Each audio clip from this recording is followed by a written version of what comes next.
Hello, everyone. Welcome to the third day of the conference, Deep Dive into Ethereum Protocols. So we started off with a wonderful presentation from Alex on the protocol on top of which the other Ethereum protocols run. So I figured it makes sense to follow that up with a presentation on the Ethereum protocol. So, the idea behind the Ethereum blockchain first came around back at the end of 2013 when people were getting really excited about Bitcoin. People were starting to get excited about blockchain technology and applications beyond currency. And there was a public consensus that blockchains are useful for stuff, and not just money. So, blockchains could be used for asset issuance, crowdfunding, domain registration, title registration, gambling, prediction markets, IoT. People are coming up with some new category of applications every week. And so, the problem at the time is that most existing blockchain protocols were designed like this. Single-purpose tools that are specifically designed around one particular application. So in Bitcoin's case, currency; in Namecoin's case, domain registration; in Primecoin's case, trying to do scientific computing, and in my opinion, not doing a very good job of it. So then we had second-generation protocols that looked like this. So we had protocols that had somewhere around 55 different transaction types, where one transaction type is something like, create a binary option. Another one is join a binary option. Then one for settling a binary option. One for making a bet. One for settling a bet. One for doing some kind of two-party dice game. And every time someone came up with a new kind of application that was deemed important enough to be worth including, the people who were creating these protocols would just add yet another transaction type. So at the time, we had protocols that had 55 transaction types. I even worked for one of them for a few weeks. After I worked for one of them for a few weeks, another 2 transaction types got added. Good old contracts for difference. So even still, it's pretty obvious, I think, especially from the standpoint of our current generation, that this particular way of doing things is just fundamentally limited. So what's the solution? Basically something like a smartphone. So, the idea is that instead of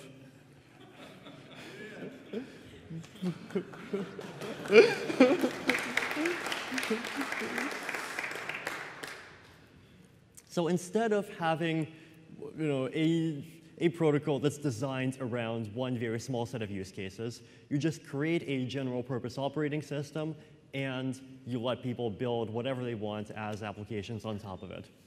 So, if you do that, then things suddenly become better. People, maybe when you're inventing the protocol, you might be thinking that, okay, people are going to use this for binary options, contracts for difference, making two-party bets, doing domain registrations, and whatever other 50 applications you were aware of at the time.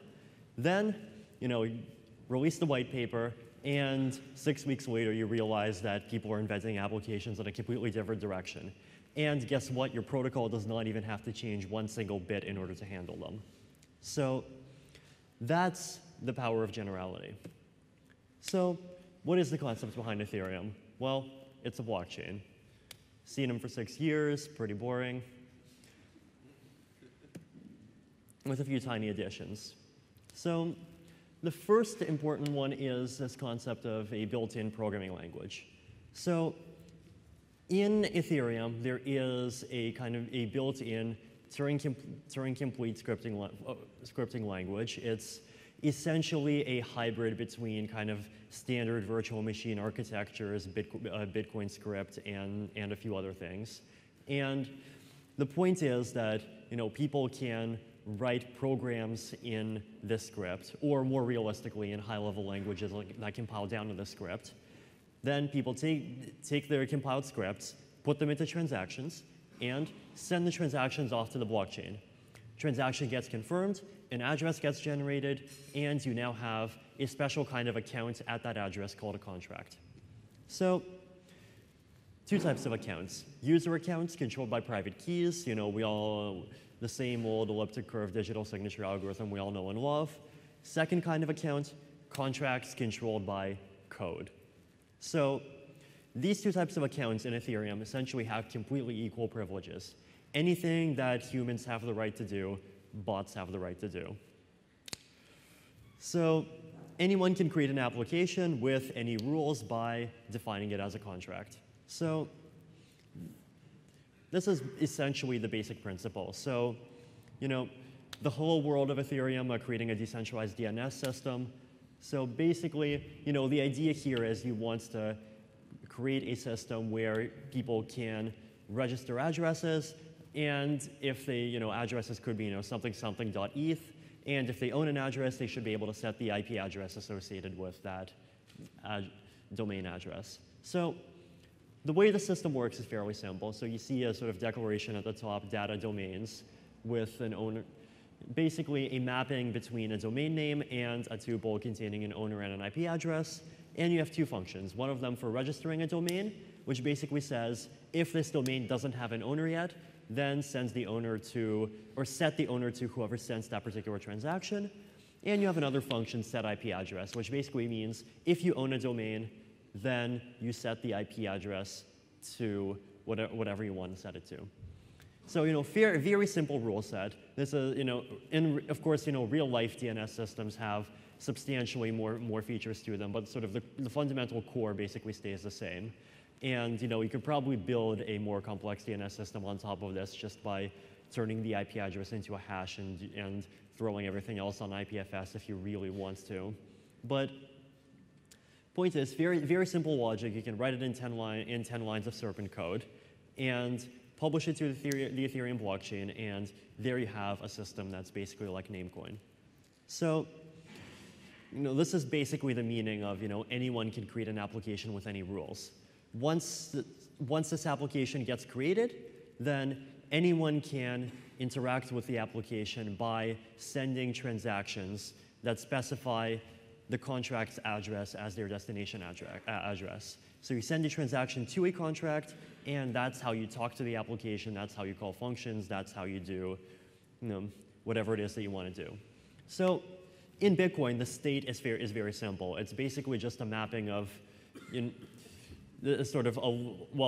technically speaking, this sort of list of unspent transaction outputs, but what it basically means in practice is it's the list of balances, the list of sort of the amount of Bitcoins that every particular person has.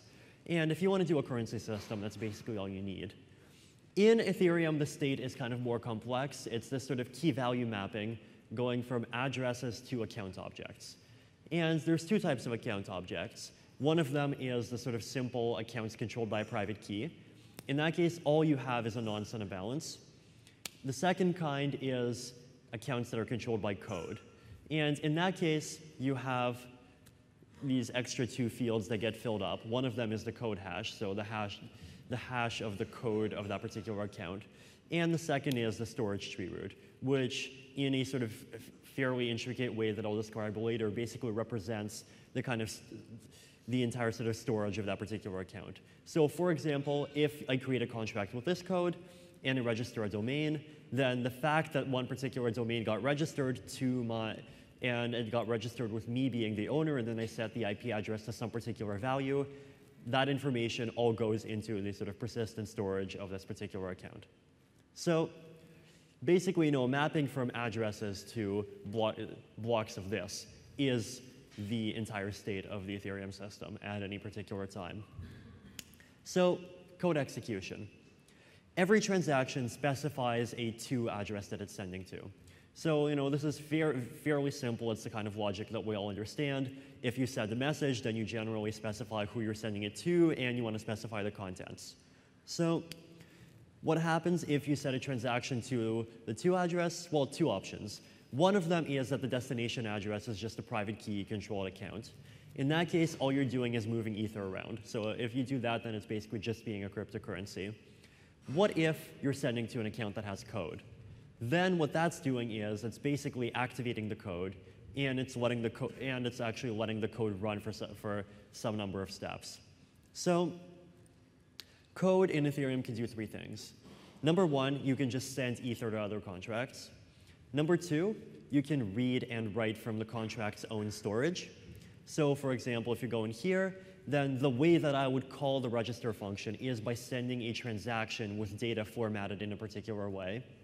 And what that function is going to do is, or rather, what that transaction is going to do is it's going to start running the code that actually represents the register method. And where it specifies self.domains address.owner equals msg.sender, that's setting a variable. What that actually gets compiled to is setting a particular key in the contract zone storage. So then the third thing code can do is you can call or basically sort of create these sort of virtual transactions that go to other contracts. So theoretically, I could create another contract that has some different set of rules, and that contract itself can actually interact with this contract. So that contract itself can register domains, it can set an IP address of domains, it could theoretically do just about anything that an account controlled by an address can do. So every full node on the blockchain processes every transaction and stores the entire state just like Bitcoin. It's bold because it's important. So this is sort of one of those points that's important to make because people often ask, well, if I publish transactions to Ethereum, who's actually who's actually going to be enforcing the contracts and how many nodes are running them and so forth. For Ethereum 1.0, the answer is very simple. Every node in the network runs every transaction, and the process of running a transaction, if that transaction goes to a particular contract, it actually involves executing contract code and setting and sort of changing the state to whatever the state is after the contract gets executed. So from that standpoint, you can actually think of it as being a rather fairly simple system. You can think of the state as being a database, and you can think of each of these contracts as being programs that are sitting on one computer. Except the computer is massively globally distributed. It's actually a highly secure network backed by tens of thousands of computers around the world. So it's bold because it's important.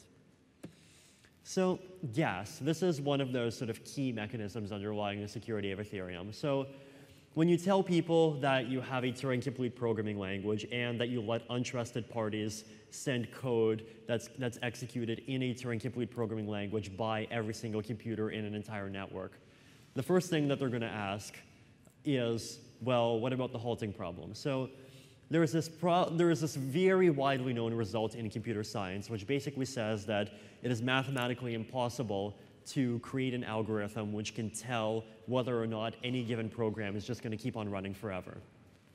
So how does Ethereum prevent attackers from creating programs that just keep on running on everyone's computers forever? And the answer is this concept of gas. So what this basically means is that the Ethereum network charges a fee for every computational step that a contract execution takes.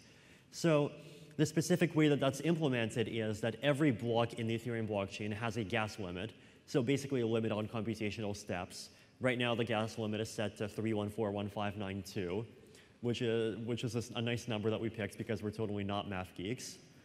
And so if you are a miner and you're creating a block, then chances are you're going to want to fill it with the transactions that give you the most profit. So every transaction specifies a gas price, basically an amount of ether that it's willing to pay per unit of gas, and it specifies a maximum amount of gas that it's willing to take. So a transaction might specify, I am paying 50 Shannon, which is basically 50 billionth of an ether, per unit gas, and I'm going to consume up to 500,000 gas. Miners see all these transactions coming in, they select the ones that have the highest gas price, and they include them in their block. So when a transaction specifies, that it's willing to spend up to 200,000 gas, then there's two things that could happen. One of them is that execution takes up less than 200,000 gas, in which case everything happens normally, it's okay. The transaction pays only for the computational steps that it uses. Second case, it goes over the limit. If that happens, then all the execution gets reverted. And the reason why that has to be done is because if execution could stop halfway through, then you might be able to sort of perform weird attacks on contracts where you try to set the execution to expire just at the time when like one half of the changes gets made, but the other half doesn't get made. And we kind of prefer developers to be able to just not worry about that. And so all the execution gets reverted, but the transaction still has to pay for the gas anyway. So don't run out of gas. There's also, gas isn't just a sort of simple one computational step, one gas thing. There are some operations, for example, operations that increase the amount of storage that every node has to store. And those operations take up a very large amounts of gas. So the gas system is also this sort of fairly intricate set of incentives that are designed in order to encourage you using the resources of the Ethereum system responsibly. So gas limit is sort of the counterpart to the block size limit in Bitcoin. How is the gas limit set? Fairly simple voting mechanism right now. If you mine a block, then you can upvote or downvote the gas limit by a maximum factor of 1/1024. There is a default strategy that we currently sort of instruct all the clients to follow in the source code, which is you have a minimum of 3141592, and if the usage starts bubbling up and hitting close to the gas limit, then we target 150% of the long-term exponential moving average of the gas usage.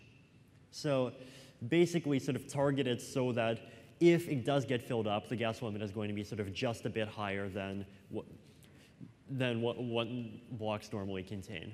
So there are alternative strategies that we're exploring. So one of them is to, for example, target a particular uncle rate. So what uncles are, I'll explain a bit later, but the general concept is that the more the blockchain gets clogged up, then basically the more blocks and the slower blocks propagate, and so the more blocks kind of get lost and don't end up being in the main chain.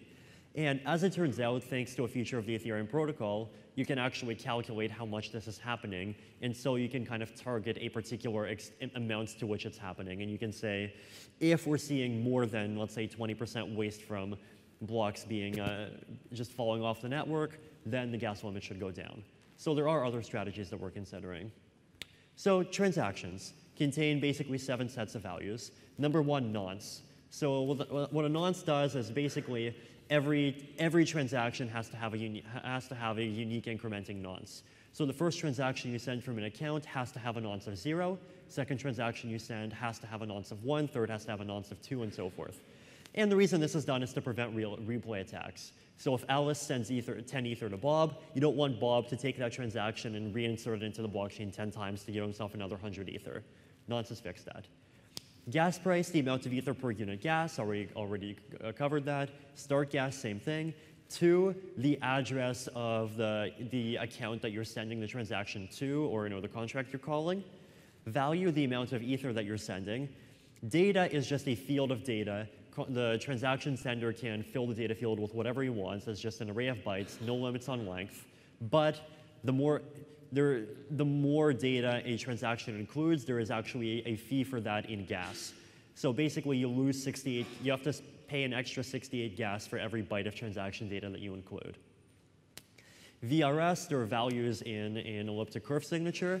So if you're familiar with cryptography, you've probably seen the R and the S. The V value is basically an extra flag needed to do public key recovery. So basically, instead of checking the signature against the public key, you actually derive the public key from the signature.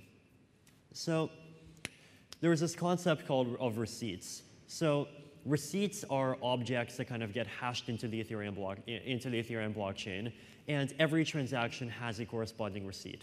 So these receipts have a few pieces of data. One of them is an intermediate state root, which once again, I'll describe the mechanism later, but it's a kind of hash that represents the entire state after the transaction gets executed. Number 2, cumulative gas use, so the total amount of gas used in that particular block, including that transaction. So those first 2 things are kind of needed to do this sort of step-by-step accounting that actually makes it possible to kind of check the validity of individual transactions very easily. And the third thing is logs. So logs are this special feature in Ethereum that is sort of, it's kind of a different kind of storage. So in general, when you set variables, that gets set in account storage, and that can be read or written by contracts. Logs are basically append only. So if you have a transaction in one particular block and it creates some logs, those logs get hashed into that particular block, but they are not visible. They cannot be accessed by contracts, and they appear just in that block. They're not in any kind of persistent state. So nodes, if they want to, for example, they can just not store logs and they can prune them. So logs are also 10 times cheaper in terms of gas consumption than storage. And the purpose of logs is to allow sort of efficient light client access to event records. So one example of where you want to use a log is, if you go back to the DNS example, you might want to add a single line to create a log in the register method and in, let's say, the setIP method. And the reason why you want to do that is basically in order to allow light clients to very quickly scan through all the logs and sort of see all the instances at which the domains got registered, IP address got changed, and so forth. So there's lots of applications that want to be able to sort of have a history of things that happened, and logs are a convenient way of supporting that. So logs have a data field, and they have up to 4 topics. And there is a protocol that uses Bloom filters to make it very easy for light clients to kind of search through logs. So basically, if you create a log that has a particular topic, then you can very easily search through the entire blockchain and sort of identify all of the logs that match that particular topic. So Ethereum virtual machine. So once again, as I mentioned, it's this sort of combination of stack-based architectures, traditional virtual machines. So inside of the virtual machine, you have the stack, basically 32 byte fields up to a maximum of 1,024 of them. Memory, it's an infinitely expanding byte array, but the more you expand the byte array, the more gas you have to pay. So most of the limits in Ethereum, they aren't sort of static, they're economic. And that's just a standard thing you're going to see again and again. Storage, permanent contract storage, you can read and write to it. Environment variables, so for example, the virtual machine can access the block number, the time, the mining difficulty, previous block hash, and a whole bunch of other data. So one possible use case of that is, let's say if you have some kind of financial derivative that can only be processed or called struck or whatever after some particular time, then you can say in the contract that you can check the current block timestamp against some particular limit that you set. Logs, so the virtual machine can create these logs, and there is an opcode by which the virtual machine can itself call other contracts. So this is basically the environment within which this contract code gets executed. Now, you don't have to write in virtual machine bytecode yourself. There's high-level languages, and one of these high-level languages is called Serpent. So this is one of them. There's also one called Solidity, which is being used much more right now. There's one called LLL, which is kind of much more low level. If you want to really go into low level code and be as efficient as possible, you might want to use LLL. Although, in my own opinion, you should probably consider Serpent as well, because Serpent lets you go as low level as LLL does, and it has high level features as well. So, basically you write code in these languages, then you have compilers, and you compile the contracts into bytecode, and you can publish the bytecode in a transaction going to the blockchain.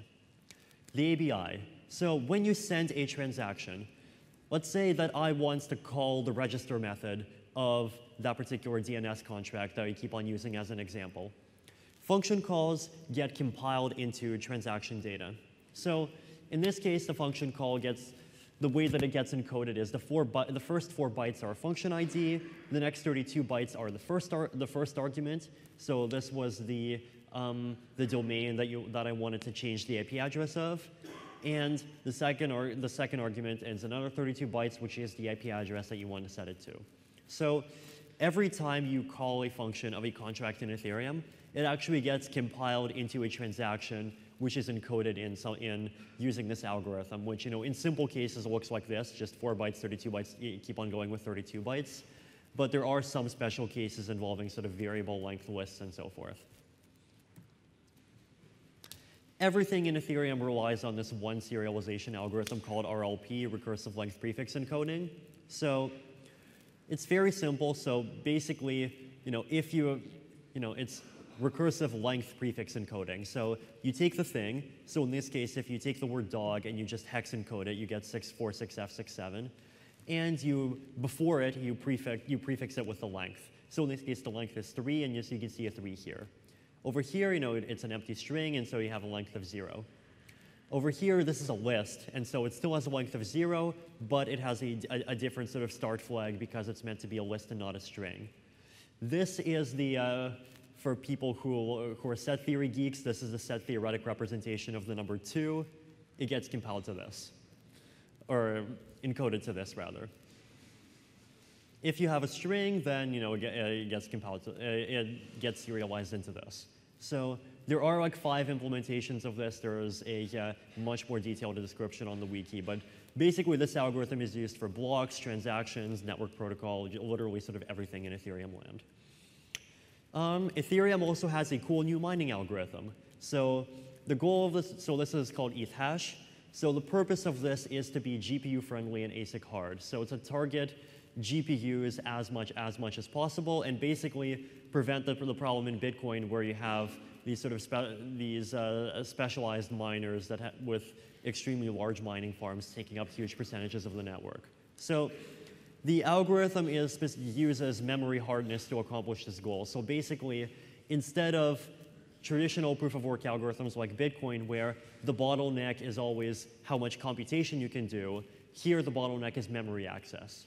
And the theory behind this is that that memory is something which is highly optimized and which people spend billions of dollars optimizing in existing computers already. And so the opportunity to make further optimizations is theoretically smaller than it is for computation.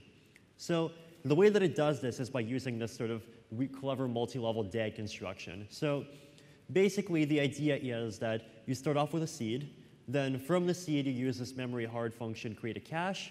Then from the cache, you create a data set.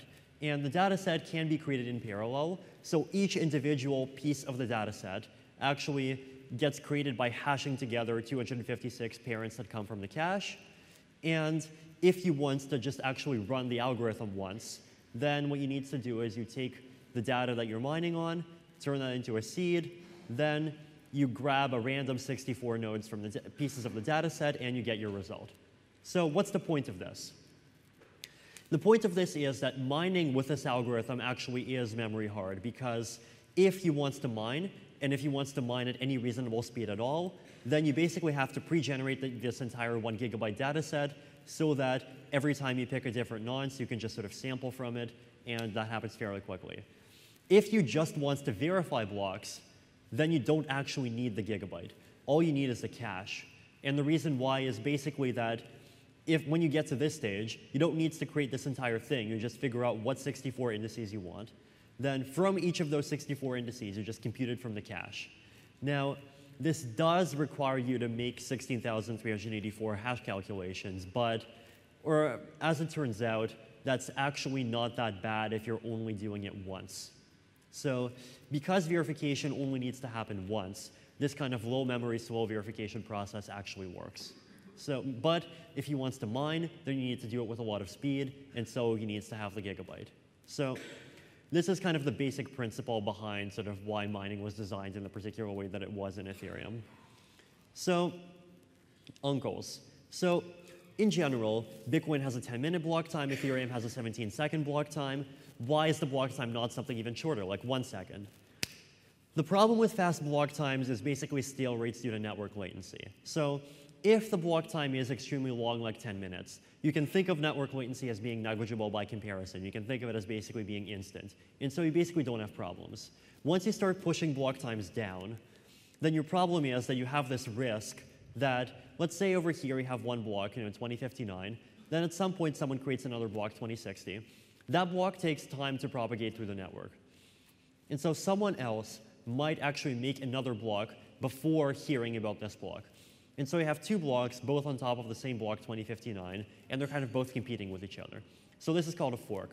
And the problem is that one of the blocks has to eventually win, and the block that doesn't win just kind of gets discarded. And the person who mined it doesn't get a reward. So this leads to centralization risks. So basically, the issue is that the more powerful you are as a miner, the better you are at getting high network connectivity. And if you created the last block, then you actually don't have this risk because you can just immediately start making the next block. So because the more these network connectivity issues become important, the more problematic these centralization issues become. And so you have this effect where large miners end up being more effective than smaller miners.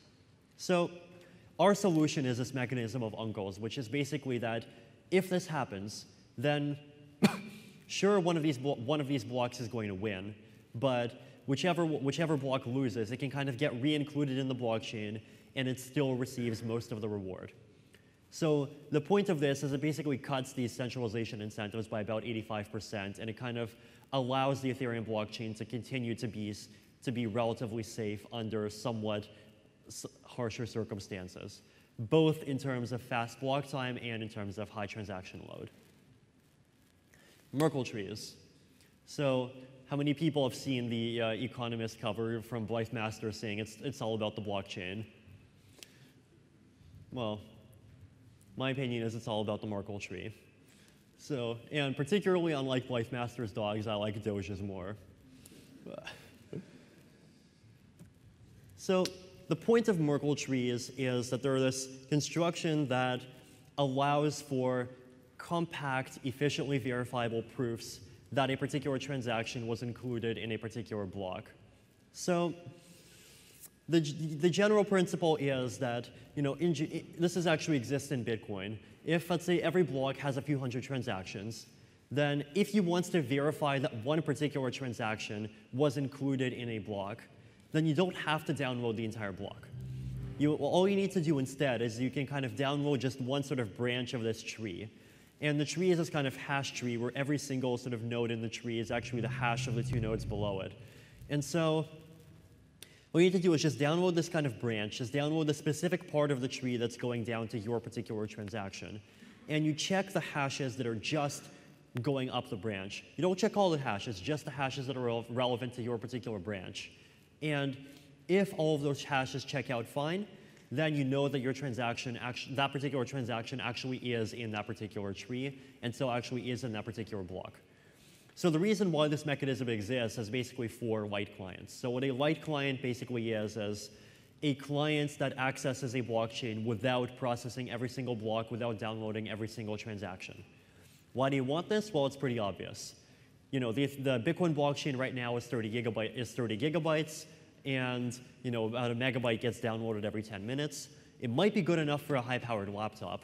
It's probably not good enough for this, and it's probably, and 30 gigabytes is probably too much for the devices that Select.it is going to be creating. So instead, you use these sort of clever tree protocols in order to allow these devices to only verify the absolute minimum of information that they have to that's relevant to their particular transactions. So in Ethereum, the Merkle tree mechanism is actually quite a lot more intricate than it is in Bitcoin. So the idea with Ethereum is that it's not just transactions that get stuck into Merkle trees, it's also the state. So if you hear about this concept of a state root, what that basically is this root hash, and from this root hash you have another tree, and this tree goes down, contains hashes of hashes of hashes of hashes of data representing the state of basically every single account in Ethereum.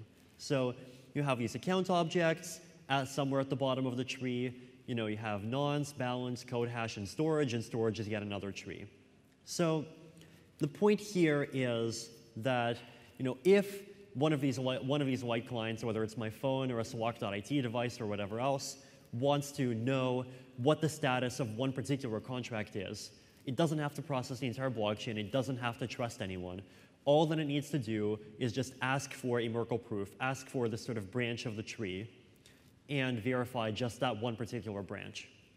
So this is basically the sort of concept of the Ethereum light client.